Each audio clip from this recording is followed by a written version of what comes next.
Nandito na po ang lahat, Kuya. Oh, kumusta? Oh, marami pala tayo ngayon. Praise the Lord. Arlene, dalawang Arlene. Nandiyan si Dikunin. Oh. Opo, Kuya Sunny, magandang gabi po. Magandang gabi. Pasensya na late ako pumasok kasi nasa biyahe ako ngayon lang nakaparking. Oo nga, no? Galing ako Cavite, nandito na ulit ako sa Taguig. May nasikaso lang kami. Ay, nasa Diyos Nasa Pilipinas ako, Oh. Pastor. Ganun. Oh, grabe. Umuulan ba dyan? Hindi naman, okay. Magandang panahon. Oh, thank God, Okay. magandang panahon. Okay, Praise the Lord. so, Nawala na po yung bagi ko. Kuya, nakapasok na ba lahat? Opo, nandito na po lahat, Pastor. Kuya Sunny. Nag-freeze po kayo, Kuya. Maybe you can turn off your video first. nawala yung signal ni Kuya. Hello? Ang signal. Nakapasok ba lahat? Signal ni Kuya. Opo. Yung mga nandito po naka-join na po, Pastor. Pero yung sa Nakapasok ba lahat? O ano? Mhm. what do you mean, Pastor? Kuya. Ang Siguro- nandito lang po na picture si Kuya Neil tsaka sila Ate Sha at Ate Marlene tsaka wala po sila Elder Thomas. Kompleto na ba tayo? Opo, Kuya, nandito na po tayo lahat sa main room. Okay. Maganda. Mabuti nandito lahat. At yung sa KL, kayo dyan, kayo naman yata yung core group, kayo rin ang masisipag sumama sa prayer meeting. So, kayo ang babalitaan ko sa bagong direction at development ng ating church dyan. Last Sunday, ako, si Pastor Chris at saka si Sister Merlin, pinatawag kami ni Pastor Paul at nag-set siya ng panibagong direction para sa church dyan.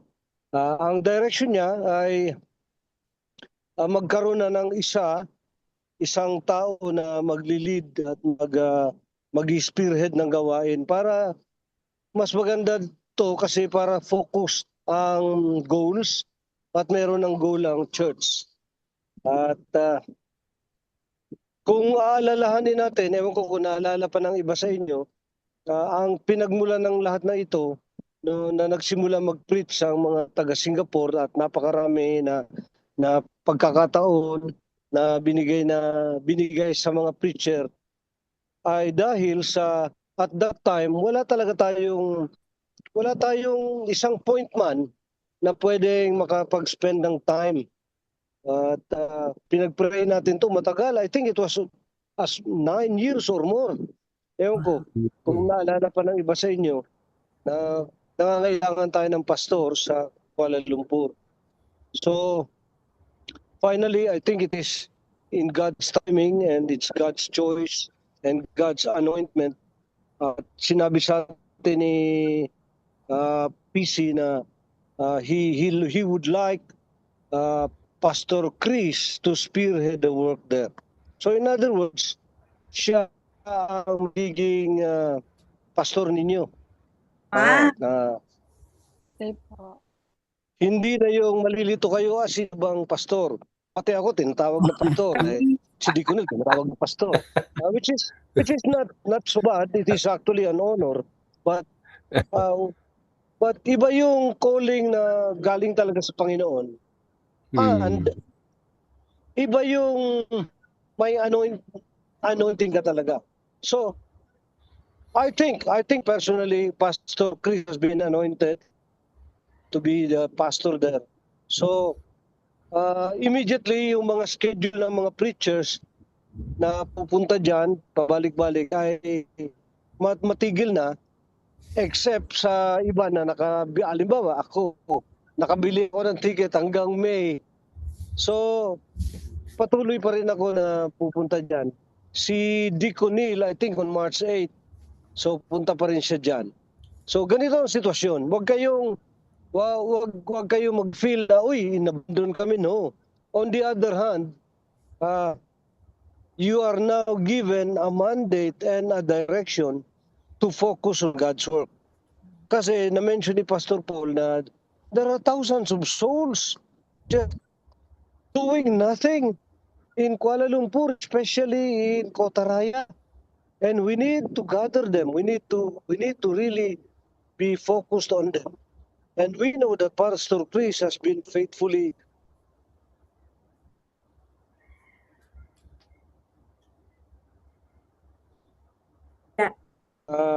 joining you, lalo na sa mga outreach, to lead, then it will be better.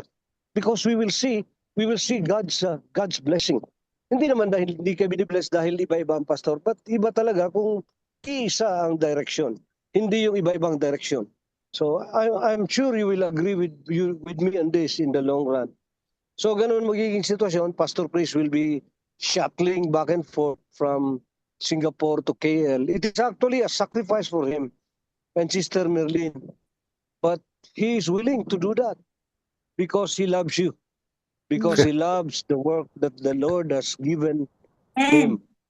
At actually worried si PC sa kanya dahil he knows that Pastor Chris has been through a lot of health scares and issues over the past year. But you know what? I think God has already healed him and prepared him for this. So, Amen. so be it. That's why I'm announcing this to this group para malaman ninyo na ganun na ang sitwasyon. So that means kung may mga problema kayo, problema kagad pastor ano? May mga unresolved na issue, may mga question kayo, personal, theological at kung ano pa. Of course you run to somebody to help. Maybe your sister. Maybe yung leadership dyan, yung core group. But the final say sa mga bagay-bagay, lalo na sa mga importanteng mga bagay, is always the pastor. And that is Pastor Chris. So, kung may mga dispute kayo, wala naman dispute dyan, alam ko. But if a time comes na mayroon kayong dispute o disagreement, especially sa mga songs, sa procedure, sa worship, o mga questions on theology, then you come to pastor. Come to your sisters, that is okay. But if you really resolve it, then come to the pastor. And that is Pastor Chris. And I know he can be reached anytime. So I understand na meron din mga ongoing na on-life missional discipleship handled by my wife at saka si Sister Beth. This will continue for such a time until such time na masettle down na si Sister Merlin. And probably in the long run, if it is possible, she can also take over because she has been through that life-on-life missional discipleship. So, ganun. Sandali, tumatawag na. Sandali lang.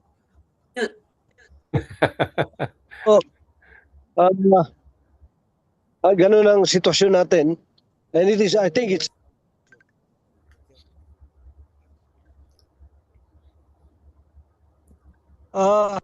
okay. So, any questions? Okay, wala na. Ang susunod na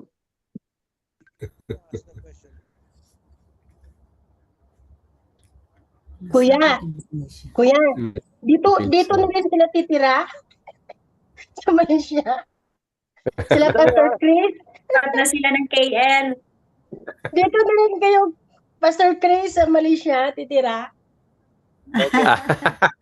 Para mahirap no, yung visa dito. No, mahirap yung visa Try dito. muna natin, Ate Arlene. Huwag kang excited. But okay, hindi pala ako nasabi kanina. It doesn't mean Deacon Neil, for example, if he wants to go there, just visit you guys, please welcome him. Ano? Amen. Yeah. Opo naman. Ako naman, Everyone is ako welcome. and si Mrs. halimbawa, nag-decide kami pumunta dyan, magbisita lang, siguro, smile din naman kayo. Mag-shake hands din naman kayo sa amin. Okay?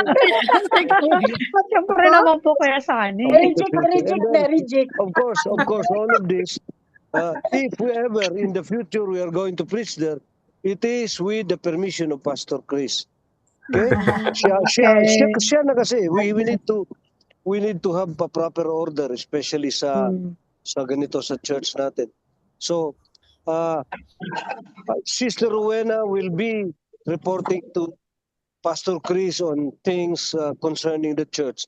But she is also administratively reporting sa church dito, especially kay PC. Kasi she is doing ministry in another capacity, not only the church. Okay? So that is our situation. So wala naman talagang pagbabago sa inyong lahat. Ang pinakamalaking pagbabago ay kay Pastor Chris. Kasi sabi ko nga sa inyo, he will be making that sacrifice. Yes. Okay, so please pray for him. Please pray for him and Sister Merlin that they can cope up. Kasi siyempre, alam mo na, di na tayo bata. No.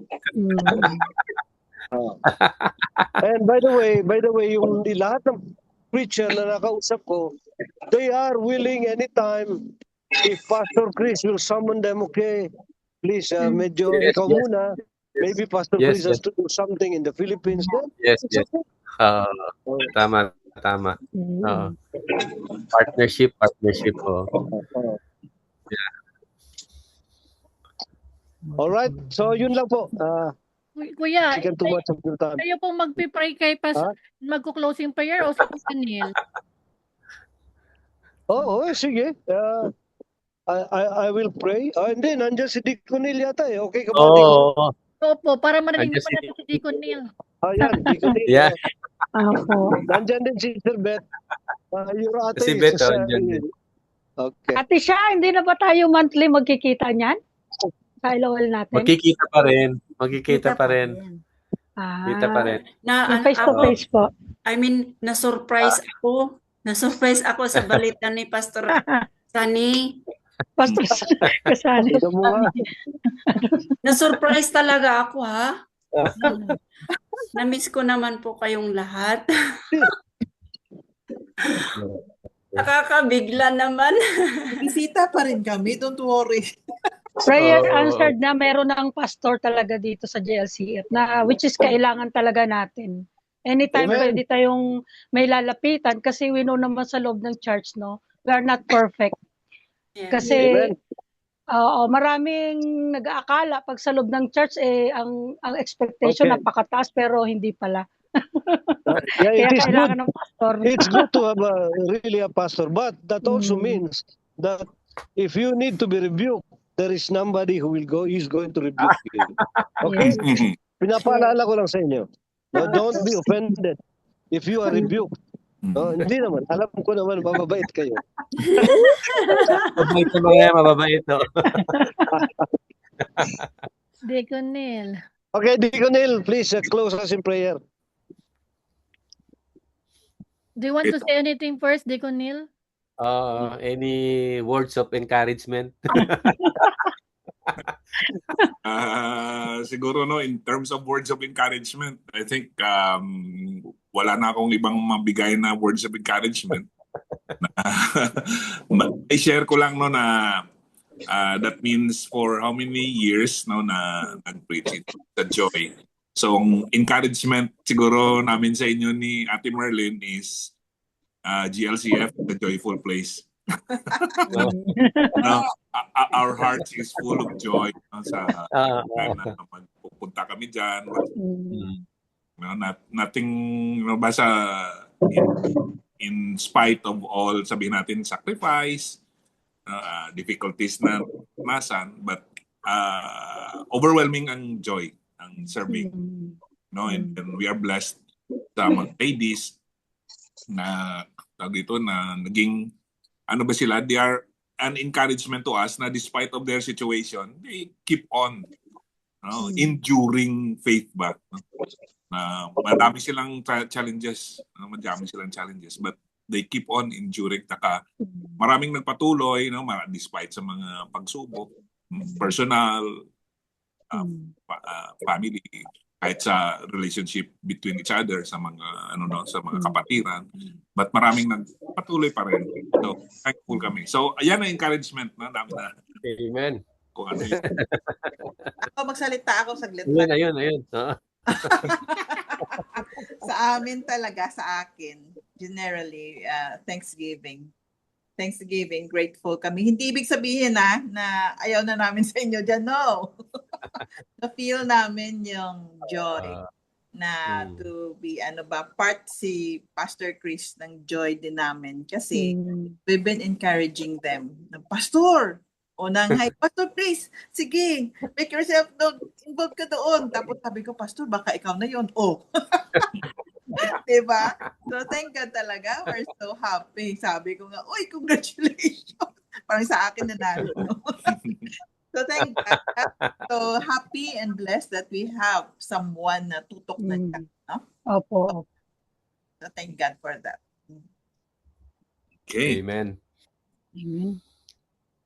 Okay, so let's pray. Our loving, merciful Heavenly Father, we are thankful tonight that we can have this fellowship first and foremost sa inyong mga salita, that everything na nangyayari sa amin is under your control, Panginoon. Be it abundance, be it poverty, be it good health, be it sickness, Panginoon, be it happiness or be it sadness, all of this, Panginoon, ay sa inyong kaparaanan lamang nangyari sa aming buhay. And through this, Panginoon, we learn kung gaano mo kami kamahal at gaano mo kami inaalagaan. Thank you, Lord, for your provisions sa amin sa araw-araw. Even sa GLCF, ang provision mo sa bawat mananampalataya doon ay hindi namin, Panginoon, we cannot measure it through the monetary reward, but through the faithfulness, Panginoon, nakita namin ang kung gaano mo pinalago spiritually ang pananampalataya doon. And how you have continued to strengthen them year after year. Lord, ngayong gabi, we are so thankful that we can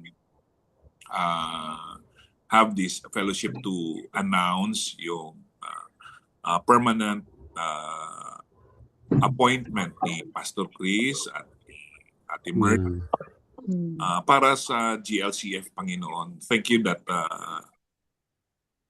you have answered the prayers of your people. Lord, you have a fixed shepherd para sa GLCF for them to have continuity, Lord, for the activity, even for the whatever concerns that they may have, be it ang issues nila sa personal, to have a point of contact and a point of kung saan sila, Panginoon, makapunta. And we pray na as they continue on for this work doon sa GLCF, we pray, Panginoon, na palaguin mo ito. Makita ang ang liwanag, Panginoon, that your gospel, the word of the salvation that Jesus Christ had offered to us will also be spread and propagated doon sa KL, Panginoon. And we pray na through Pastor Chris and Ate Merlin, mag-aano sila to nurture more and to disciple more people, Panginoon, to be an effective witness for your glory doon sa KL. We are also praying na gamitin mo rin kami, Panginoon, despite na we would be there, we would be sparingly, Panginoon, we pray na gamitin in whatever capacity that we have, also to be to assist in whatever capacity, Panginoon, na makatulong kami. We are so happy that Amen. the joy that you have given in our hearts for so many years, the blessings that we have experienced, Panginoon, it cannot be, we cannot mention it word for word. But Lord, Amen. tonight we are so thankful that we can share this, whatever, the outflowing of our hearts, all that are here tonight. Lord, we are praying for each member sa DLCF, the ones that are leading. Lord, we pray na ikaw pong mag-guide sa kanila. Not everyone, hindi kami perfect, Panginoon, sa iyong harapan.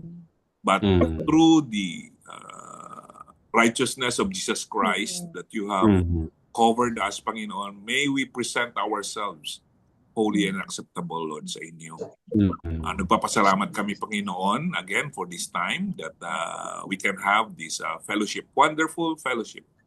And indeed, Lord, you are a great God. You are a God who answers the prayers of your people. Thank you. We give glory to you. In Jesus' mighty name we pray. Amen. Amen. Thank you po. Thank you. Neil, Pastor Chris. Hello. Sunny, Ate Nene. Hello po. Good evening po sa lahat. Hello po. Tayo, Good evening sa tayo, lahat. Mag-picture muna tayo, Ate Nene. Picture po tayo. Hindi kayo makita, Ate Channel mo. Nag-blurred. Okay, Oh, let's take a photo. Okay, one big happy family. Punta kayo sa anniversary, Kuya Neil. Yep. Siya. Ma. 1, 2, 3. Good night. Thank you, Kuya Sana. Thank you, Good Kuya night. Thanks, everybody. Love you all God po. bless. Bye-bye. Welcome, Pastor Chris. Welcome sa JLCF. Oh, Amen. magpapagod tayo sa Sunday. Tagal na pinag-pray ito. Sister Ebs. Yeah, matagal na pinag-pray. It's an answered prayer. Pero sabi ko nga namin, answer prayer nga ako, pero ibig sabihin, papayag sila na i-refuse. Oo naman, grabe naman kayo, Pastor. Mag-review lang kayo. It's about work. It's about work ng Panginoon. Okay? So we are excited. We are actually me and Kuya Sani, excited kami for ano to, Pastor Chris. for Pastor Chris and Sister Merlin na talagang ano to, no? Yang i-bless ng Panginoon for a great ano talaga, no? A great harvest. Sabi pa nga ni PC ano to reach thousands. Okay. Hindi lang hundreds, no? Thousands, sabi ni PC. Amen. Okay? Amen. Sige. Amen. Amen. Prayers tayo eh. Partners. Hindi namin kaya to. Tayo pa rin. Tayo. Tayo. Partnership. Okay. Amen. Amen. Thank you, Ate Okay. Nene. Thank you. See you, Pastor, sa Saturday. Thank you po. Nagkaroon na rin ng tatay yung JLCF. Paano yun? Sige po, bye-bye.